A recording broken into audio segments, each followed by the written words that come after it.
from the land of cornfields and coal mines. It's up Chuck Chops. I've got to get the lighting figured out. I tried having my overhead lights off last time. It didn't leave me enough light in some of the shots and trying to show you and what was going on. But I haven't figured out what to use instead of them and still have enough light. If you see the little horizontal ribs in the video, sorry about that. We're working on it. We'll figure it out one day. I finally have a day in the shop where it's not sweltering hot. It's mid-70s today, kind of overcast, so even with my big halogen light burning up overhead, it is not miserably hot in here. Hopefully we'll get a little work done tonight, and then we'll see where it goes from there. The great thing about manuals is they usually point you in the right direction. The downside of manuals, they don't always tell you the whole story. Mine is telling me to tap the cylinder and work it off once I've removed an oil delivery port, or not port, but oil delivery line. I do not see that line. Also, it appears my cylinder has bolts through it. I'm gonna assume that I'm gonna have to take those out. There's no way that should slide off without those coming loose. I hope I'm right, and it's just an oversight on a particular model, my model, from what the book was using to tear it down. We'll see. See that bolt or nut right down there? Right there? I think I got to take it out. We'll see. I've doused these bolts or nuts, whatever the case may be, a couple times with Croil. 13mm feels like it fits pretty good. 6-inch extension. Let's see what happens. Okay, there's some torque on them. Uh-oh, dang. It's tough when you can't see what you're doing. I'm going to have to put both hands on this. I'll set you down nearby.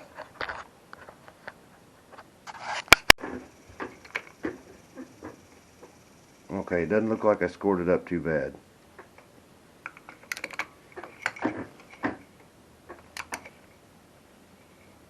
There's a little slop. I'm going to try a 12, but I don't think a 12's the ticket.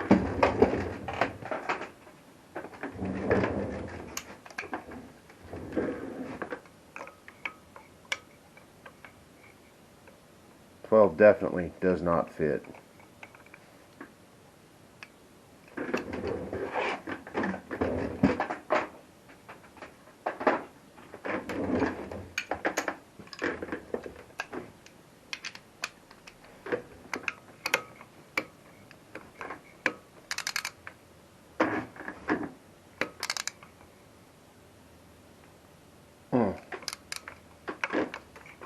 We may not be making the rest of the video today.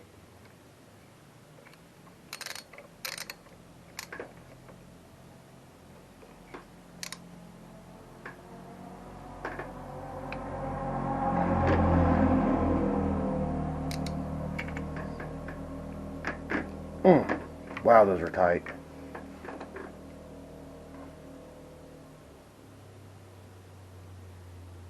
I'm pretty certain those have to come out.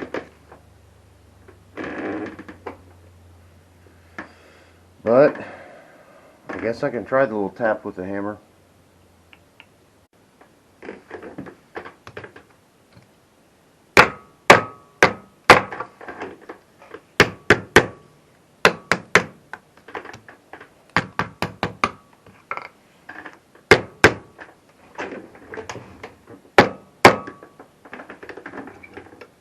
That didn't work.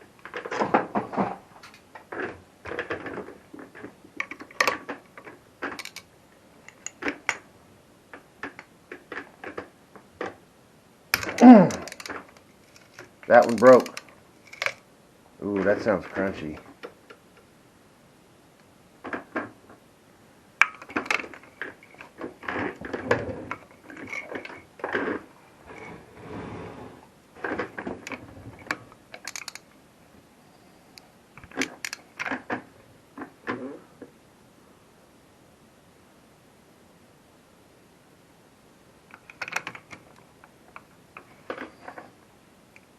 She's stripped. I'm screwed.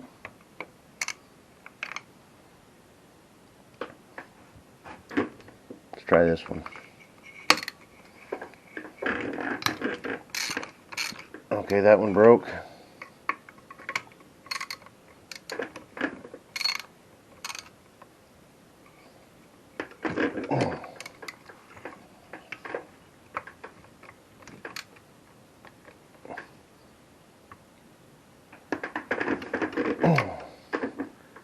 Felt like that one stripped too.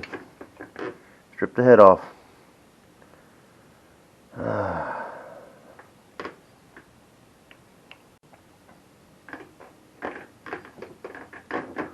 There may have been a little debris holding me back from getting all the way down on that. Maybe I'll just, oh, there, broke loose.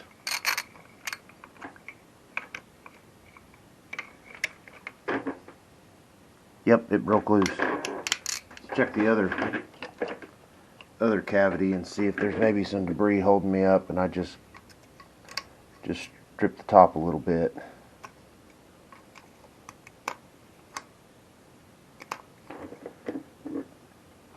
It is supremely hard to see down these things.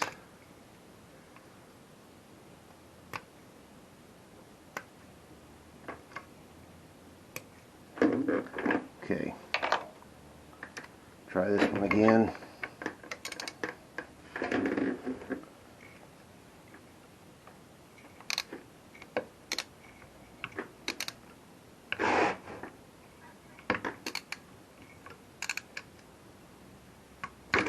There it went. I think. I guess there's only one way to find out. Keep twisting and see if it comes on back out.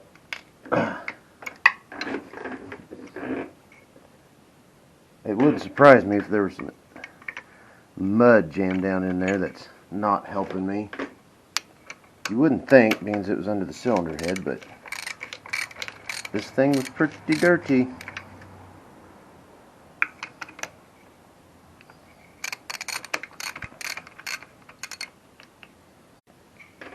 I'm backing these off a little at a time, like I did the head, in hopes of taking a little bit of pressure off at a time. On this old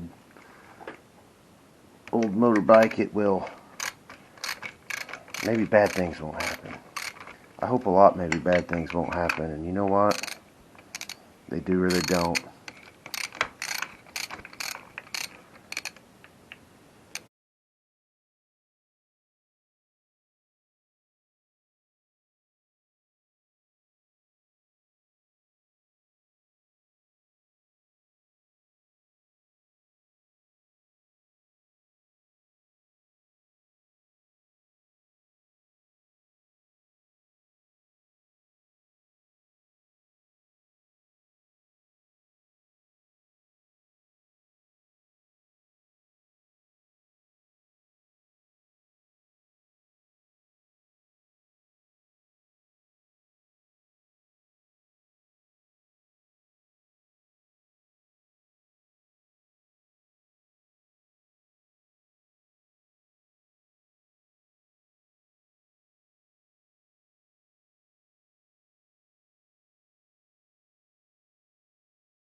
Alright, listen real careful.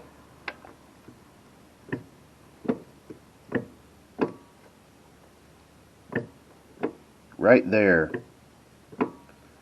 as the piston breaks over, makes that nasty clunk.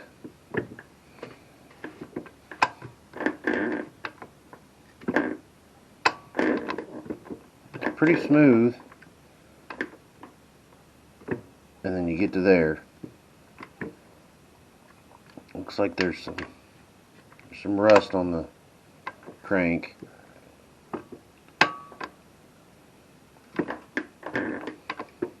It is getting oil on it. I may have overfilled the trans case. I know it does. The lubrication's tied together on the bottom end, so it gets a little juice.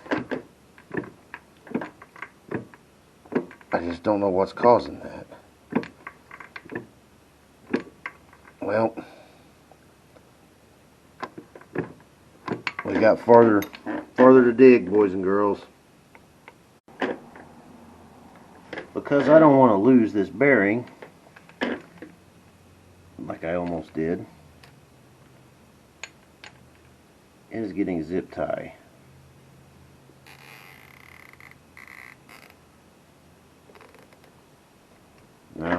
Now it's safe.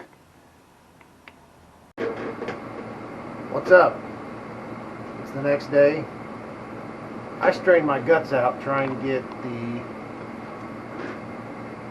bolt holding the sprocket on. Yeah. It's very much tight. You can see my homemade breaker bar, and it didn't work. I was standing on the brake because it's in gear, trying to break that nut loose, and at the same time shoving the whole bike forward and turning the engine over. So I thought to myself, maybe put some heat to it.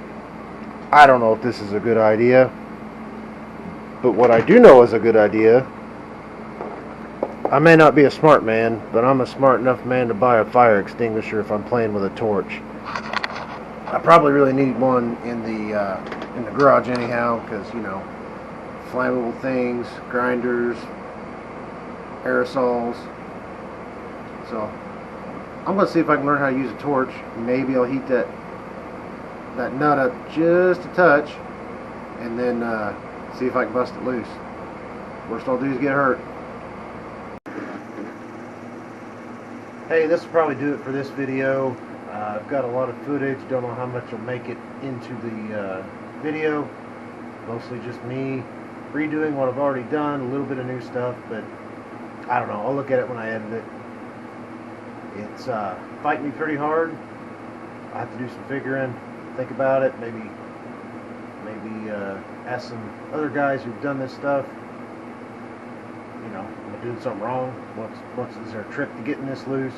Because I don't want to take the engine out and then not be able to get that sprocket loose when I divide the cases and try to find out what's going on wrong in the bottom end.